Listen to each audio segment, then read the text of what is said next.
Madame,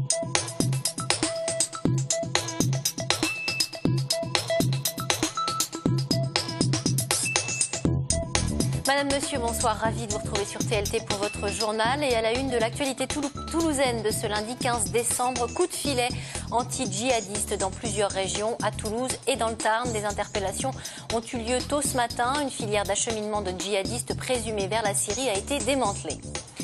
La toute première caméra de vidéosurveillance installée place Arnaud Bernard à Toulouse cette semaine. La vidéosurveillance, c'était l'un des arguments de campagne du maire de Toulouse. Enfin, un joli Noël avant l'heure en musique avec un casse-noisette à la halle au grain pour les scolaires. La magie a vraiment opéré, vous le verrez. 8 personnes sont donc toujours en garde à vue au commissariat central de Toulouse ce soir. La police a procédé tôt ce matin à diverses interpellations dans la ville rose, à Colomiers et dans le Tarn, à Groyet exactement, petite ville de 13 000 habitants à mi-distance entre Castres et Albi. Interpellation dans le cadre du démantèlement de réseaux islamistes de la filière du Tarn précisément. Dans la journée, on apprenait aussi que 4 autres personnes étaient extraites de la prison dans laquelle elles étaient incarcérées pour braquage. Ces individus seront interrogés au cours des prochaines 48 heures. Il s'agit là d'une vaste opération destinée au démantèlement d'une filière d'acheminement de djihadistes présumés vers la Syrie. Une dizaine d'objectifs étaient visés par la police antiterroriste et les hommes du raid dans la région de Toulouse, en région parisienne et en Normandie. Selon la police, des départs vers la Syrie ont déjà été organisés et plusieurs autres étaient en cours. La filière du Tarn se montrait très discrète, prudente et active, au point d'avoir même des ramifications dans toute la France et de s'être déployé en conséquence. On écoute tout de suite le préfet Pascal Mayos et le maire de Toulouse, Jean-Luc Moudinque, au micro de Jean-Marc Lucas et d'Alain Sorat.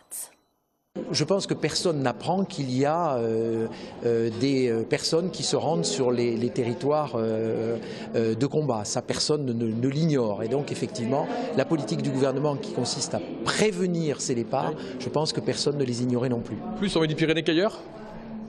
En Midi-Pyrénées comme dans d'autres régions. Moi, je félicite le travail des services de l'État qui a permis ce coup de filet. Je pense que c'est un véritable cancer pour notre démocratie. C'est un phénomène qui ébranle la République dans ses fondamentaux. Et donc, effectivement, c'est une victoire pour la République et pour la laïcité que de voir ce type de coup de filet. Et Toulouse est particulièrement touchée, à votre avis? Il y a toujours un foyer à Toulouse ou à Colomiers ou autour? Écoutez, Toulouse est un des foyers dans notre pays, nous le savons, mais aujourd'hui un peu moins grâce à cette arrestation. Un mot d'aéronautique à présent avec le report de la livraison de la 350 à Qatar Airways prévu samedi. Le tout premier exemplaire du dernier né des chaînes d'assemblage d'Airbus sera finalement livré lundi prochain, c'est-à-dire le 22 décembre. Un coup dur pour l'avionneur européen. Le responsable du programme Long Courrier a indiqué qu'Airbus devait régler quelques problèmes très mineurs nécessitant des tests supplémentaires. Ce que l'on sait, c'est qu'en juin dernier, la compagnie Qatar Airways avait déjà refusé au dernier moment de prendre livraison de la 380. Akbar El-Bakr est un client exigeant, caractériel et connu pour ses coups de gueule. Et ce n'est pas la première fois que le patron de Qatar Airways refuse de prendre livraison d'un appareil. Au printemps dernier, il avait déjà retourné à 2 reprises son premier A380 pour quelques imperfections, notamment au niveau de la moquette. Sans transition, c'était l'un des arguments de campagne du candidat Jean-Luc Moudinque au municipal, la vidéosurveillance. Eh bien, la toute première caméra de vidéosurveillance, donc, de l'ère Moudinque, sera installée cette semaine, place Arnaud Bernard, comme annoncé vendredi lors du conseil municipal. À cette occasion, Jean-Luc Moudinque a précisé, et je cite, que le reste du plan de déploiement de la vidéosurveillance le sera courant 2015 et 2016. Ce sont ainsi 150 voire 200 caméras qui devraient être implantées au fur et à mesure dans des zones dites prioritaires. On écoute sur ce sujet Olivier Arsac, l'adjoint au maire, et Antoine Maurice, conseiller municipal, au micro de Jean-Marc Lucas et d'Alain Sorat. Bernard, depuis toujours, est un point de crispation pour la délinquance et les Toulousains de ce quartier sont extrêmement demandeurs d'efficacité, de prévention, et nous pensons qu'à la fois les caméras permettent plus de prévention, je pense qu'ils vont aider à dissiper tous ces trafics, mais aussi aident aux enquêtes et donc à la répression nécessaire. Et nous allons monter en puissance sur Arnaud Bernard à hauteur de 10 caméras sur la place et ses abords. Et c'est le début, la première étape, car ensuite nous prévoyons, à travers un nouveau marché public qui se met en place, que le processus de vidéoprotection sur différents secteurs de Toulouse que nous avons déjà identifiés commencera à partir de fin premier trimestre, début deuxième trimestre. Jean-Luc Moudenc a fait de la caméra de vidéosurveillance un outil politique pour donner l'illusion qu'il va résoudre les problèmes de sécurité. Nous avons l'humilité de penser qu'on ne résout pas les problèmes de sécurité par un coup de baguette magique. La vidéo n'est pas un outil qu'on pose au départ, on met sur la table le diagnostic, on regarde toutes les actions qu'on peut mener. Et en tout état de cause, la caméra ne peut être qu'un outil ultime qui est utilisé exceptionnellement et ce n'est pas là aussi le sens de la politique que souhaite mener Jean-Luc Moudenc. Et politique encore, les 22 et 29 mars prochains se tiendront les élections départementales. Elles remplacent les élections cantonales. La semaine dernière, le PS a présenté ses candidats pour les 27 cantons de Haute-Garonne. La formation est en plein doute après les dernières défaites électorales et espère conserver la main sur le département, bastion historique de la gauche. Jérôme Bollock. C'est important de montrer que la jeunesse est bien là, qu'elle a envie de faire avancer les choses et qu'elle n'est pas seulement présente à l'extrême droite. Le Benjamin des candidats socialistes résume bien la situation. Cette campagne pourrait une nouvelle fois être marquée par l'extrême droite. Pour autant, dans un contexte national compliqué, avec 3400 adhérents sur 4006 à jour de leur cotisation, la Fédération PS de la Haute-Garonne ne paraît pas la plus mal lotie. Dans notre département, la moitié des anciens conseillers généraux se représentent. Pierre Isard va présider le comité de soutien. Il compte s'appuyer sur un bon bilan. Les municipales ont été une chose, les municipalités ont vu un résultat. Moi je suis ici pour défendre nos candidats de gauche avec une philosophie qui démontre que nous avons réalisé priorité des priorités à l'éducation nationale, priorité des priorités à la culture, priorité, solidarité, proximité auprès de tous nos concitoyens. Seul le terrain, la campagne classique, physique, etc. pourra compenser notre déficit aujourd'hui qui se voit dans tous les scrutins, puisque n'oublions pas qu'après les municipales et les européennes, les sénatoriales qu'on a perdues dans la Haute-Garonne, même si on a 2 élus, donc si vous voulez, le travail est considérable. Outre les compétences et la relation avec la métropole, pas encore totalement définie, cette élection chamboule les anciennes règles départementales. Désormais, l'Assemblée devra afficher une parité parfaite. Les conseillers se présentent en binôme. Les territoires concernés changent également. Le découpage a dilué un peu la relation entre l'élu et les administrés. Moi, le canton où j'étais élu, où je vais soutenir Patrice Rival et Roseline Artigue, c'est 6 cantons, 6 anciens cantons, 132 communes. Donc si vous voulez, on a 2 mois là pour reconquérir notre notoriété, notre utilité, etc.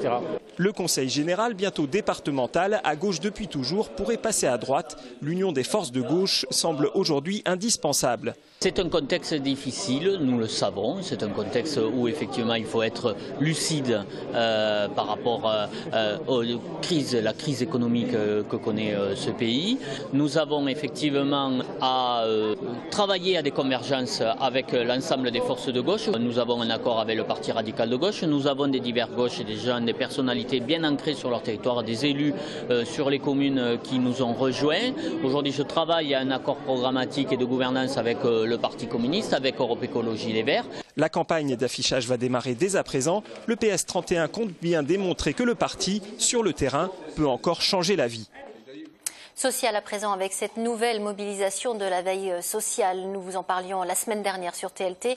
Les salariés du service intégré d'accueil et d'orientation, le CIAO de Haute-Garonne, qui comprend le numéro d'urgence 115 et l'équipe mobile sociale et de santé, s'étaient mobilisés pour dénoncer, je cite, le manque criant de places d'hébergement pour les personnes sans abri et en détresse. Et bien depuis mercredi, le plan grand froid a été levé, ce qui inquiète le CIAO. Après 5 nuits de mise à l'abri, plus de 70 personnes isolées se retrouvent à la rue, ainsi qu'une trentaine de personnes en famille, dont une vingtaine d'enfants mineurs. Le SAMU social qui rappelle que 250 personnes appellent chaque jour le 115 en vain, faute de place d'hébergement. Je vous propose justement d'écouter Sylvie Fernandez, éducatrice spécialisée du SAMU 115, au micro de Pierre Bellucci. Oui, ça bouge. Depuis lundi dernier, on a quand même pu observer 130 personnes qui ont été prises en charge. Pour l'instant, c'est à l'hôtel. Ça veut dire que c'est des solutions très très précaires qui peuvent s'arrêter à tout moment. C'est des renouvellements par semaine, donc ça peut s'arrêter demain ou mardi d'après ou mardi d'après. Après, on sait très bien que l'hôtel, c'est pas adapté. Il y a des gens qui sont à l'hôtel à Muret avec des enfants, donc ça veut dire pas d'école pour les enfants, rien à manger, pas de titre de transport. Donc de très grosses difficultés pour ces personnes à l'hôtel. Et puis on sait que ça coûte très cher, donc on continue d'être présent, de vouloir soutenir les personnes qui sont dehors pour qu'elles puissent être hébergées dans des conditions décentes. Et puis autre mobilisation à la SNCF cette fois. Les conducteurs ont entamé un nouveau mouvement de grève depuis hier, 20h. Selon la direction de la SNCF, plusieurs réunions de négociation ont eu lieu durant la semaine écoulée, mais elles n'ont pu à ce jour permettre d'obtenir un accord. Lundi dernier, je vous le rappelle, une première grève avait été observée avec la mobilisation de 65% des conducteurs. Seuls 3 TOR sur 10 avaient circulé entre Toulouse et les principales villes de la périphérie. Au cœur des revendications des grévistes, de meilleures conditions de travail et le remplacement des départs à la retraite. Des perturbations sont donc à prévoir sur les lignes régionales jusqu'à demain matin 8h. Plus d'informations sur le site de la SNCF ou en composant le numéro qui s'affiche en bas de l'écran. Enfin, social toujours, en raison d'un préavis de grève de la fonction publique, des perturbations sont à prévoir demain dans les écoles toulousaines et précisément dans les cantines. Les repas ne seront pas livrés. Les enfants pourront être accueillis avec un panier repas sous réserve évidemment d'un encadrement périscolaire suffisant. Allez, un peu de douceur et de magie avant de refermer ce journal. À quelques jours de Noël, une représentation qui ne sont pas prêts d'oublier. 2000 écoliers de 3 à 7 ans de Toulouse et de son agglomération ont eu la chance d'assister ce matin au Casse-Noisette de Tchaïkovski à la Halle aux Grains, un concert organisé par l'association Classisco qui met en place chaque année un programme de sensibilisation à la musique classique. Et ce matin, à la Halle aux Grains, la magie a encore une fois opéré. Pascal Soler était sur place, regardez. Une petite fille va vivre une aventure magique un soir de Noël. Durant la nuit, les jouets prennent vie et l'entraînent dans un ballet féerique. Sur la scène de la Halle aux Grains, un conteur rythme les 3 tableaux et 15 scènes de Casse-Noisette qui s'enchaînent durant 30 minutes. 40 danseurs toulousains de VM Ballet et 20 musiciens, pour certains enseignants et membres de l'association Classisco, font entrer les élèves par la grande porte dans l'art et la culture. On met à disposition 4000 disques, DVD, fiches d'écoute, etc. pour préparer les élèves au concert. Donc en l'occurrence, aujourd'hui, les élèves ont eu le DVD de la production du Kirov à Saint-Pétersbourg. Ils ont eu le CD, ils ont eu la narration en amont qui a été racontée par les enseignants en classe. Donc il y a tout un travail de préparation. Et vous qui avez assisté au concert, vous remarquerez l'extrême concentration des élèves qui ont gardé leurs applaudissements pour la fin, qui ont respecté les consignes. Donc même très petits, on peut avoir des résultats de sensibilisation, de concentration, mais aussi d'épanouissement qui peuvent être vraiment à un très haut niveau. Preuve en est quand il s'agit d'identifier des instruments que les enfants ont pu entendre durant le concert. Des trompettes, des princesses, des violons, des flûtes, des clarinettes, des pianos. Et là, c'était de la musique classique. C'est quoi la musique classique? C'est quand c'est joli.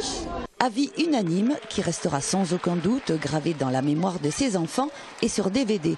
Le concert a été filmé par l'association. Depuis sa création en 1999, Classisco a déjà produit 100 000 CD et DVD distribués gratuitement aux enseignants.